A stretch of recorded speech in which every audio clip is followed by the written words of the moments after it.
주번의 백물산책 주상한 변호사입니다. 오늘은 폐업한 회사 상대로 금전거래를 한 사람이 돈 돌려받는 방법에 대해서 이야기해 보겠습니다. 많은 사람들이 회사를 상대로 거래합니다. 개인 사업자에 비해서 주식회사라는 명칭으로 실제 사업장에서 영업을 하고 있으면 더 신뢰하기도 합니다.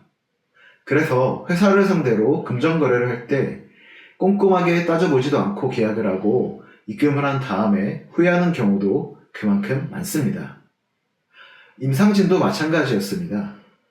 남기용은 임상진에게 경기도 평택에 있는 땅이 1년 내에 개발될 예정이라고 투자하라고 권유했고, 임상진은 남기용의 권유에 따라 명진개발 주식회사에 2억 원을 입금했습니다. 그러나 1년 후에도 땅은 개발되지 않았고, 명진개발 주식회사 사무실에 있던 자리에는 텅 빈 공간만 남아 있습니다.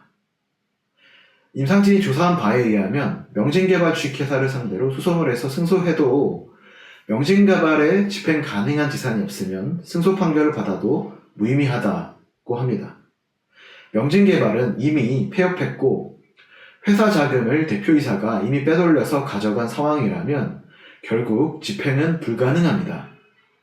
통상적으로 변호사들은 소송 사건 신급별로 성공 우수 약정을 하기 때문에 회사 상대로 소송을 하면 결국 변호사 비용만 쓰고 실제 한 푼도 못 건지고 끝날 수 있습니다.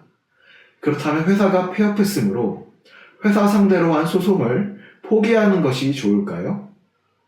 그렇지 않습니다. 서울고등법원은 회사가 이미 다수의 채권자들이 존재하고 회사의 내부자로서 회사의 자금 사정이 어렵다는 사정을 알고 있었고, 다른 채권자들에 비하여 채무 변제가 급박하게 이루어져야 할 이유가 없음에도 불구하고 변제 명목으로 회사 자금을 인출하는 행위에 대해서 사회행위로 보고 취소하고 그 계좌에 취한 돈을 반환하라는 판결을 선고한 바 있습니다. 사회행위란 채무자가 돈을 갚지 않기 위해 자신의 재산을 빼돌리는 행위를 말합니다.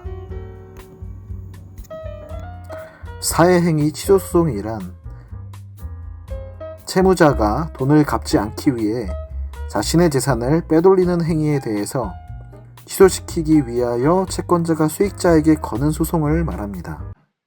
일단 신용정보 조회를 통해서 회사의 자금 상태를 확인하는 것이 가능하고, 회사에 집행 가능한 재산이 있다면 그 재산에 대해서 강제 집행하거나 회사의 재산이 없더라도 승소 판결 확정 후에 재산 명시 등 절차를 통해서 회사의 예금 계좌를 열람한 후 회사와 내부자들 사이의 자금거래 내역을 추적해서 그 내부자들을 상대로 사회행위 취소 소송을 제기하여 최종적으로 추심에 성공할 수도 있습니다. 변호사 소송 위임 약정 당시에 성공 보수 조건으로 실제 변제를 받는 것으로 정한다면 변호사 보수만 지출하고 돈을 못 받는 억울한 경우도 방지할 수 있습니다. 채권 추심은 신속 효율성이 생명입니다. 시기를 놓치면 영원히 기회를 상실할 수도 있기 때문에 문제 상황이 발생한 즉시 변호사 상담을 받는 것이 필요합니다.